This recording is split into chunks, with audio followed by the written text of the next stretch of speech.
നമസ്തേ. രാജ്യാന്തരത്തിലേക്ക് സ്വാഗതം. ഞാൻ ദേവിക ബൈജു. നോക്കാം പ്രധാന വാർത്തകൾ. പാർലമെന്റിലെ പ്രതിപക്ഷാതിക്രമത്തിൽ വ്യാപക പ്രതിഷേധം. ഗാന്ധി പ്രതിമയ്ക്ക് മുന്നിൽ ധർണ നടത്തി BJP MPമാർ. ഇരു സഭകളും അനിശ്ചിതകാലത്തേക്ക് പിരിഞ്ഞു.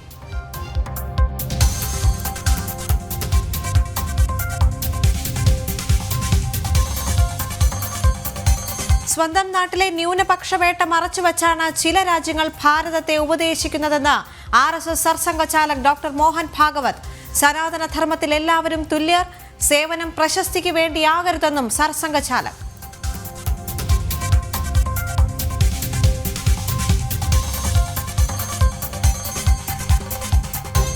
അനധികൃത കയ്യേറ്റങ്ങൾ ഒഴിപ്പിക്കുന്നതിനിടെ സംഭലിൽ കണ്ടെത്തിയ ശിവക്ഷേത്രത്തിൽ ആർക്കിയോളജിക്കൽ സർവേ ഇന്ത്യയുടെ പരിശോധന. നടപടി ക്ഷേത്രവുമായി ബന്ധപ്പെട്ട ഭൂമി തിരിച്ചുപിടിക്കുന്നതിന്റെ ഭാഗമായി കയ്യേറ്റങ്ങൾ പൂർണ്ണമായി ഒഴിപ്പിക്കാൻ ജില്ലാ ഭരണകൂടം.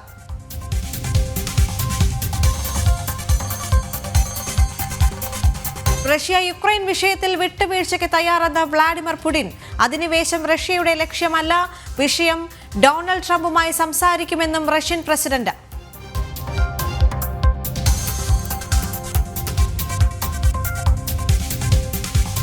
റിപ്പോർട്ടുകളിലേക്ക്. പാർലമെന്റിലെ പ്രതിപക്ഷാതിക്രമത്തിൽ വ്യാപക പ്രതിഷേധം. ഗാന്ധി പ്രതിമയ്ക്ക് മുന്നിൽ ധർണ നടത്തി BJP MPമാർ. അതിനിടെ അമിത്ഷാ രാജിവെക്കണമെന്നാവശ്യപ്പെട്ട് വിജയ് ചൌക്കിൽ ഇന്ത്യ സഖ്യം പ്രകടനം നടത്തി. പാർലമെന്റ് കവാടത്തിൽ പ്രതിഷേധം പാടില്ലെന്ന് സ്പീക്കർ വിലക്കിയിട്ടും അത് അവഗണിച്ച് ഇന്ത്യ സഖ്യം പ്രകോപനം സൃഷ്ടിക്കാൻ ശ്രമിച്ചു. ഇതിനിടയിൽ പാർലമെന്റിന്റെ ഇരു സഭകളും അനിശ്ചിതകാലത്തേക്ക് പിരിഞ്ഞു. ലോക്സഭാ പ്രതിപക്ഷ നേതാവ് രാഹുൽ ഗാന്ധിയുടെ നേതൃത്വത്തിൽ ഇന്നലെ നടന്ന അതിക്രമത്തിനെതിരെയായിരുന്നു BJP പ്രതിഷേധം. ഗാന്ധി പ്രതിമയ്ക്ക് മുന്നിൽ ഭരണകക്ഷി MPമാർ ധർണ നടത്തി. കോൺഗ്രസ് അംബേദ്കറെ എക്കാലവും അപമാനിക്കുന്നതായി BJP വിമർശിച്ചു.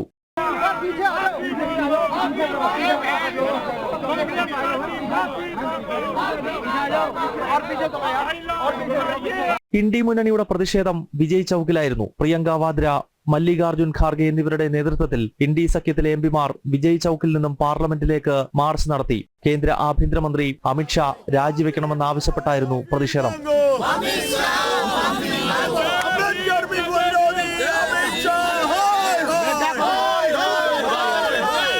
പാർലമെന്റ് കവാടത്തിലെ പ്രതിപക്ഷ അതിക്രമത്തിൽ പ്രതാപ് ചന്ദ്ര സാരംഗി, മുകേഷ് രജ്പുത് എന്നീ MPമാർക്കാണ് ഗുരുതരമായി പരിക്കേറ്റത്. കേന്ദ്ര കൃഷി വകുപ്പ് മന്ത്രി ശിവരാജ് സിംഗ് ചൌഹാൻ ഇന്ന് പരിക്കേറ്റ MPമാരെ RML ആശുപത്രിയിലെത്തി സന്ദർശിച്ചു. राहुल गांधी आगे बढ़ा रहे हैं, अहंकार से भरे ये लोग अपने सामने दूसरों को कुछ समझते ही नहीं है. कल जो आचरण किया वो मन को व्यथित करने वाला है. कल न केवल लोकतंत्र का गला घोटा. ജനം, ഡൽഹി. പാർലമെന്റിന്റെ ശീതകാല സമ്മേളനത്തിൽ പ്രതിപക്ഷത്തിന് ഗുരുതര വീഴ്ച സംഭവിച്ചതായി പാർലമെന്ററി കാര്യ മന്ത്രി കിരൺ റിജിജു. പ്രതിപക്ഷ ബഹളം സഭയുടെ പ്രവർത്തന സമയത്തിൽ കുറവ് വരുത്തി. പല നേതാക്കളും അനാവശ്യമായി പാർലമെന്റിന്റെ പ്രവർത്തനം തടസ്സപ്പെടുത്തി. ക്രിയാത്മകമായ ചർച്ചകൾ പ്രതിപക്ഷം അനുവദിച്ചില്ലെന്ന് മന്ത്രി കിരൺ റിജിജു വ്യക്തമാക്കി.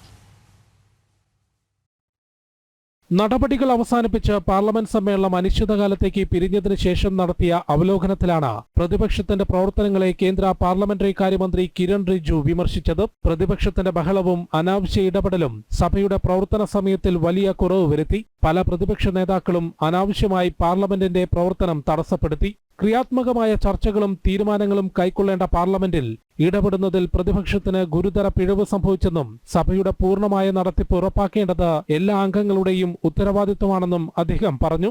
पार्लियामेंट का अंदर में जो हंगामा किया, नारेबाजी करके व्यवधान किया, उसके वजह से हमारे काम काज का प्रतिशत में बहुत कमी आई है. तो अब मैं ये कह सकता हूँ कि हम लोगों ने तो प्रयास किया है सदन चलाने के लिए. बिल जितना लिस्ट किया गया है, समय तय किया गया है, उसके अनुसार काम करना चाहिए. बिजनेस एडवाइजरी कमेटी में जितने बिल्स लिस्ट किए गए हैं, सारा बिल्स का चर्चा का समय भी तय किया गया था. और सब पार्टी के प्रमुख पार्टी के लोग बिजनेस एडवाइजरी कमेटी में बैठते हैं, तो उसमें समय तय किया गया है. ലോക്സഭയിൽ 4 ബില്ലും രാജ്യസഭയിൽ 3 ബില്ലും പാസാക്കിയതായും അദ്ദേഹം അറിയിച്ചു. നവംബർ 25-ന് ശീതകാല സമ്മേളനത്തിന്റെ ആദ്യ ദിനം മുതൽ അവസാന ദിനം വരെ എല്ലാ ദിവസവും പ്രതിപക്ഷ ബഹളം കാരണം സഭാ നടപടികൾ തുടർച്ചയായി നിർത്തിവെച്ചിരുന്നു. പ്രതിഷേധം പരിധിവിട്ട ഘട്ടത്തിൽ പാർലമെന്റിന്റെ മര്യാദകൾ പാലിക്കാൻ അംഗങ്ങൾ തയ്യാറാകണമെന്ന് ലോക്സഭാ സ്പീക്കറും രാജ്യസഭാ ചെയർമാനും പ്രതിപക്ഷത്തിന് മുന്നറിയിപ്പ് നൽകിയിരുന്നു. ജനം, ഡൽഹി. ശൈത്യകാല സമ്മേളനം അവസാനിപ്പിച്ച് പാർലമെന്റ് അനിശ്ചിതകാലത്തേക്ക് പിരിഞ്ഞു. അനാവശ്യ വിവാദങ്ങളും പ്രക്ഷോഭങ്ങളും സൃഷ്ടിച്ച പ്രതിപക്ഷം സഭ തടസ്സപ്പെടുത്തിയത് നിരവധി തവണയാണ്. സ്വന്തം നാട്ടിലെ ന്യൂനപക്ഷവേട്ട മറച്ചുവെച്ചാണ് ചില രാജ്യങ്ങൾ ഭാരതത്തെ ഉപദേശിക്കുന്നതെന്ന് RSS സർസംഘചാലക് ഡോക്ടർ മോഹൻ ഭാഗവത്. വിശ്വശാന്തിക്കായി സ്വീകരിക്കേണ്ടത് ഭാരതത്തിന്റെ പാരമ്പര്യമാണ്. സനാതനധർമ്മത്തിൽ എല്ലാവരും തുല്യരാണ്. സേവനം പ്രശസ്തിക്ക് വേണ്ടിയാകരുതെന്നും സർസംഘചാലക് പറഞ്ഞു. तो इसलिए सभी बातों की अतिवादिता छोड़कर धर्म का मध्यम मार्ग लेकर हमको चलना है. वो धर्म, उसको हिंदू धर्म कहते हैं, लेकिन है तो वो सनातन धर्म है. उसका शास्त्र लिखते समय उसको हिंदू धर्म नहीं कहा गया, मानव धर्म कहा गया. उसमें मुख्य धर्म है, पूजा है, खान पान रीति रिवाज ये है, लेकिन वो उसका आचार धर्म है जो बदलते रहता है देश काल परिस्थिति के अनुसार, और अनेक प्रकार हो जाते हैं धर्मों के. लेकिन मूल सब धर्मों का धर्म जो है वो एक ही है, शाश्वत धर्म है, वो मानव धर्म है, वो विश्व धर्म है, वही हिंदू धर्म है. പൂനെയിൽ ഹിന്ദു സേവാ മഹോത്സവത്തിന്റെ ഉദ്ഘാടന ചടങ്ങിൽ സംസാരിക്കുകയായിരുന്നു സർസംഘചാലക്. ഭാരതത്തിൽ ന്യൂനപക്ഷവും ഭൂരിപക്ഷവുമില്ല. ഇവിടെ നമ്മളെല്ലാവരും ഒന്നാണ്. ഒരു മതത്തെയും അധിക്ഷേപിക്കുന്നത് നമ്മുടെ സംസ്കാരമല്ല. എല്ലാ മതങ്ങളുടെയും അടിസ്ഥാന മൂല്യം മാനവികതയും സേവനവുമാണ്. സനാതനധർമ്മത്തിന്റെ അടിസ്ഥാന തത്വങ്ങൾ രേഖപ്പെടുത്തിയപ്പോൾ ഹിന്ദുമതം എന്നല്ല വിളിച്ചത്, മാനവമതം എന്നാണ്. विश्व शांति की घोषणा करके अपना प्रभुत्व स्थापन करते हैं तो एक तरफ विश्व शांति की बड़ी घोषणाएं हो रही, हमको भी उपदेश किया जाता है, लेकिन उधर युद्ध नहीं थम रहे. यहाँ हमको बताया जाता है कि आप जरा अल्पसंख्यकों की चिंता करो, लेकिन वहां अल्पसंख्यकों की क्या दशा है हम देख ही रहे ना. अब होगा, वहां मन से भी इन बातों को चाहने वाले लोग होंगे, लेकिन उनको ये ध्यान में है कि हम मन से कितना भी चाहे हो तो नहीं रहा. जैसा हम चल रहे उसमें ये नहीं होता. ये अगर होना है तो भारत चाहिए, भारत की परंपरा चाहिए. उन्होंने ये करके दिखाया है, और आधुनिक इतिहास की स्मृति में 3000 साल तक ये करके दिखाया है. तो इसकी आवश्यकता उनको भी है. वो आवश्यकता पूरी करना हमारा काम है. സ്വന്തം നാട്ടിലെ ന്യൂനപക്ഷവേട്ട മറച്ചുവെച്ചാണ് ചില രാജ്യങ്ങൾ ഭാരതത്തെ ഉപദേശിക്കുന്നത്. സമാധാനം എങ്ങനെയാണ് പുലർത്തേണ്ടത് എന്നത് ഭാരതം തെളിയിച്ചിട്ടുള്ളതാണ്. വിശ്വശാന്തിക്കായി സ്വീകരിക്കേണ്ടതും ഭാരതത്തിന്റെ പാരമ്പര്യം. സേവനത്തിലൂടെ പ്രകടമാകേണ്ടത് മനുഷ്യത്വമാണ്. അതുതന്നെയാണ് ലോകത്തിന്റെ ധർമ്മം. സേവനം പ്രശസ്തിക്ക് വേണ്ടിയാകരുത്, നമ്മൾ കൂടി ഉൾപ്പെടുന്നതാണ് ലോകം. ഈ ബോധം നമുക്കുണ്ടെങ്കിൽ കുടുംബം, സമൂഹം, ഗ്രാമം, രാഷ്ട്രം എന്നിവയ്ക്കായി സമർപ്പിക്കാൻ നാം സജ്ജരാവുമെന്നും മോഹൻ ഭാഗവത് പറഞ്ഞു. നാഷണൽ ഡെസ്ക്, ജനം. സംഭലിലെ അനധികൃത കയ്യേറ്റങ്ങൾ ഒഴിപ്പിക്കുന്നതിനിടെ കണ്ടെത്തിയ ശിവക്ഷേത്രത്തിൽ ആർക്കിയോളജിക്കൽ സർവേ ഇന്ത്യ പരിശോധന നടത്തി. ക്ഷേത്രവുമായി ബന്ധപ്പെട്ട ഭൂമികൾ തിരിച്ചുപിടിക്കുന്നതിന്റെ ഭാഗമായി സംഭലിലെ 24 ഇടങ്ങളിലാണ് പരിശോധന നടത്തിയത്. കയ്യേറ്റങ്ങൾ പൂർണ്ണമായി ഒഴിപ്പിക്കാനുള്ള നടപടികൾ പുരോഗമിക്കുകയാണെന്ന് ജില്ലാ ഭരണകൂടം വ്യക്തമാക്കി. സമ്പൽ മേഖലയിൽ മുസ്ലിം വിഭാഗങ്ങൾ കൂടുതലായി തമ്പടിച്ചതോടെ പൂജാരിമാർക്ക് പോലും ക്ഷേത്രത്തിലെത്താൻ കഴിയാത്ത അവസ്ഥയായി. ഒടുവിൽ 1978-ൽ ക്ഷേത്രം പൂർണ്ണമായി ഉപേക്ഷിച്ച ഭക്തർക്ക് പലായനം ചെയ്യേണ്ടി വന്നു. സംഭലിലെ കയ്യേറ്റങ്ങൾ ഒഴിപ്പിക്കുന്നതിനിടെ കഴിഞ്ഞയാഴ്ചയാണ് അധികാരികൾ ക്ഷേത്രം കണ്ടെത്തിയത്. തുടർന്ന് ജില്ലാ ഭരണകൂടം നൽകിയ അപേക്ഷ പരിഗണിച്ചാണ് ആർക്കിയോളജിക്കൽ സർവേ ഓഫ് ഇന്ത്യ ക്ഷേത്രവുമായി ബന്ധപ്പെട്ട വസ്തുക്കളെന്ന് കരുതുന്ന 24 ഇടങ്ങളിൽ കാർബൺ ഡേറ്റിംഗ് പരിശോധന നടത്തിയത്. कुल 4 सदस्यीय टीम थी और संभल में 5 तीर्थ और 19 कूपों का एएसआई ने अभी निरीक्षण किया है. और जो भद्रक आश्रम है, स्वर्गदीप है, चक्रपाणी है, प्राचीन तीर्थ, शमशान मंदिर सहित सभी कूपों का निरीक्षण किया है. इसमें जो नया मंदिर मिला है उसका भी सर्वेक्षण शामिल है. कितने सदस्य थे? 4 सदस्य थे. लगभग 8 से 10 घंटे सर्वेक्षण किया. एक दिन पहले हमने पूरी पैमाइश करवा ली थी, जैसे कोई राउंड शेप है या किस शेप क्या है, ताकि उनको समय नहीं लगे. ക്ഷേത്രം കണ്ടെത്തിയതിന് പിന്നാലെ നിത്യാരാധനയും ആരംഭിച്ചു. നിലവിൽ പോലീസ് കാവലുള്ള ക്ഷേത്രത്തിന് ചുറ്റും CCTV ക്യാമറകൾ സ്ഥാപിച്ചു. വൈദ്യുതീകരണമടക്കം പൂർത്തിയായതായി ഭക്തജന സംഘടനകൾ വ്യക്തമാക്കി. ക്ഷേത്രവുമായി ബന്ധപ്പെട്ട മുഴുവൻ വസ്തുക്കളും പരിശോധിച്ച് കണ്ടെത്തുമെന്ന് ജില്ലാ ഭരണകൂടവും അറിയിച്ചു. ജനം, ഡൽഹി. ഉത്തർപ്രദേശിലെ സംഭലിൽ വൈദ്യുതി മോഷണത്തിന് സമാജ്വാദി പാർട്ടി MP-ക്കെതിരെ കേസ്. 49 ഇടങ്ങളിലായി 1.25 കോടിയുടെ വൈദ്യുതി മോഷണമാണ് കണ്ടെത്തിയത്. Samajwadi party MP Ziaur Rahman ബർഖിനെതിരെയാണ് case. ജില്ലാ മജിസ്ട്രേറ്റും പോലീസ് സൂപ്രണ്ടും ചേർന്നാണ് പരിശോധന നടത്തിയത്.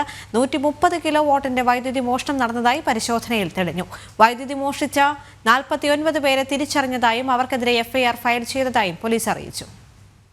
ബംഗ്ലാദേശും പാകിസ്ഥാനും ഉൾപ്പെടെയുള്ള അയൽ രാജ്യങ്ങളിൽ ന്യൂനപക്ഷങ്ങൾ വേട്ടയാടപ്പെടുകയാണെന്ന് ഉത്തർപ്രദേശ് മുഖ്യമന്ത്രി യോഗി ആദിത്യനാഥ്. നേരത്തെ ഇതേ ശക്തികൾ അയോധ്യയിലും കാശിയിലും ക്ഷേത്രങ്ങൾ തകർത്തുകൊണ്ട് ക്രൂരകൃത്യങ്ങൾ നടത്തി. ഇന്ന് ഭാരതം ഉയർത്തെഴുന്നേൽക്കുകയാണെന്നും യോഗി ആദിത്യനാഥ് അയോധ്യയിൽ പറഞ്ഞു.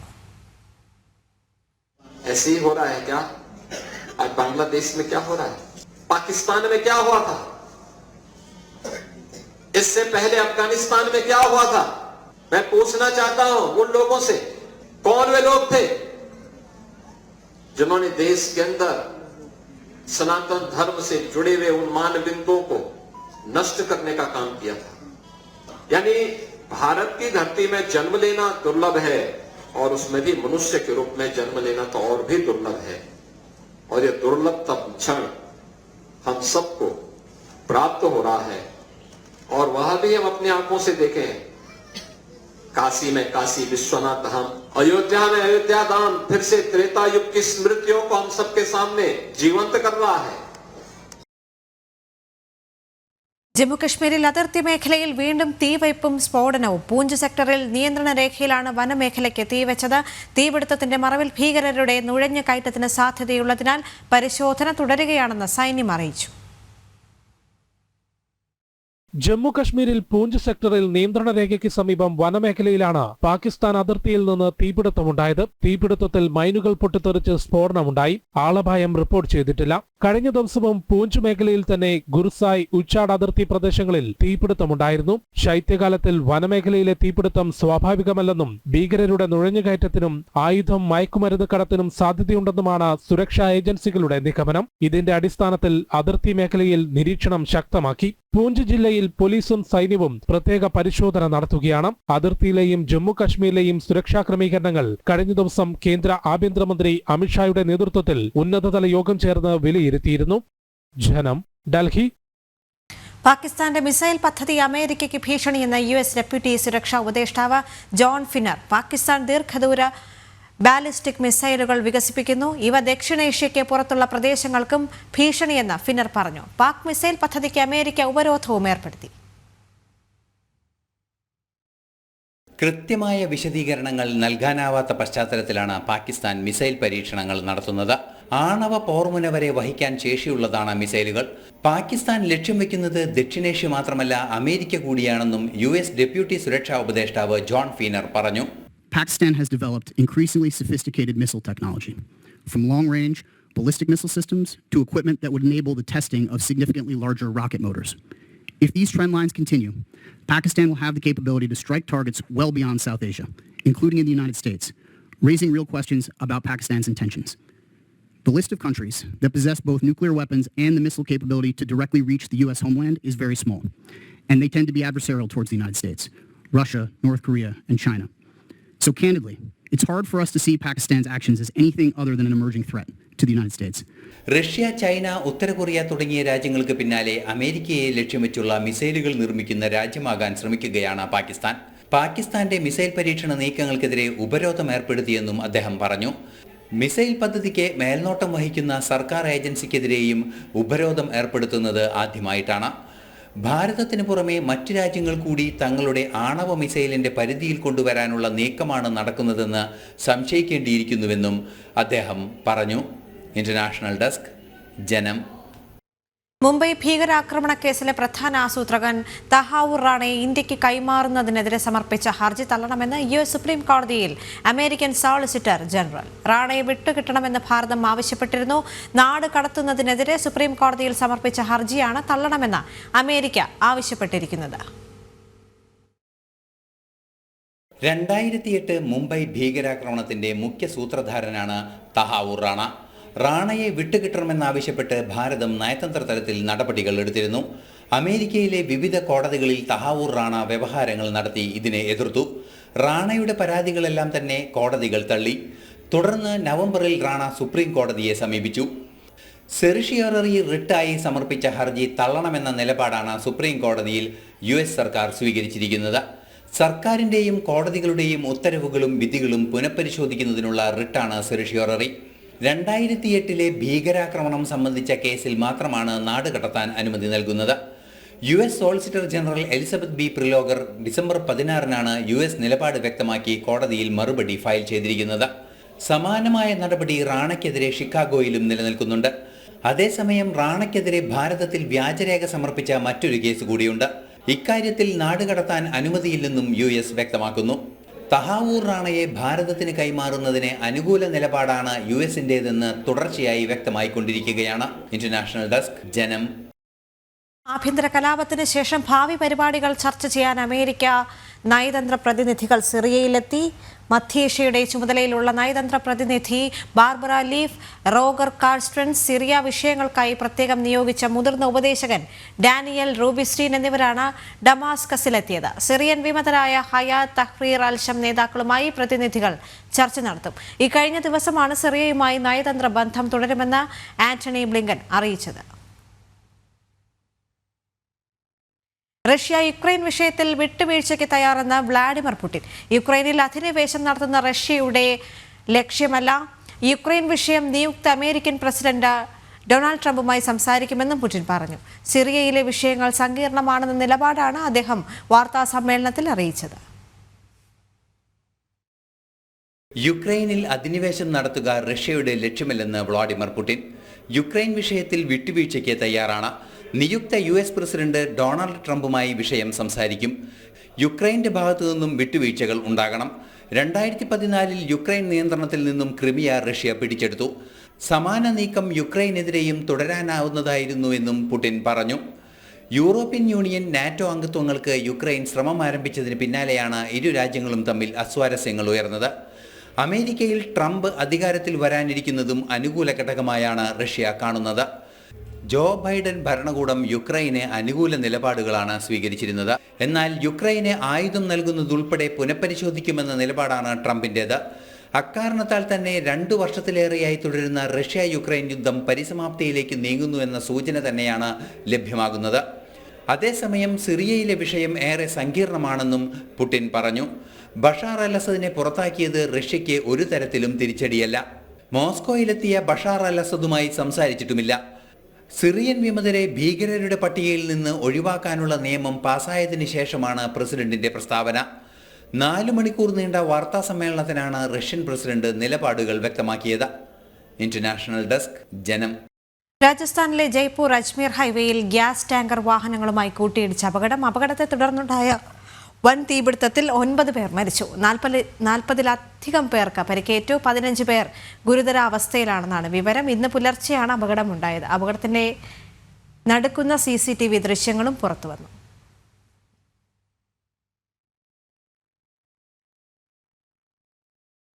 ഡൽഹി കന്റോൺമെന്റിലെ കാബുൾ ലൈനിലുള്ള അയ്യപ്പ ക്ഷേത്രത്തിൽ മണ്ഡല മകരവിളക്ക് മഹോത്സവത്തിന് തുടക്കമായി.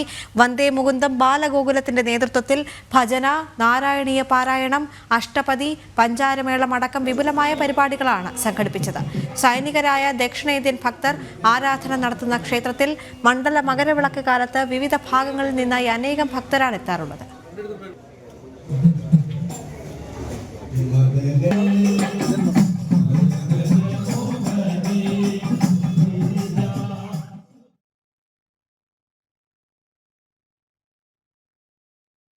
രാജ്യം രാജ്യാന്തരം പൂർണ്ണമാവുകയാണ്. ഇടവേളയ്ക്ക് ശേഷം ജനം ഡിബേറ്റ് കാണാം. നമസ്തേ.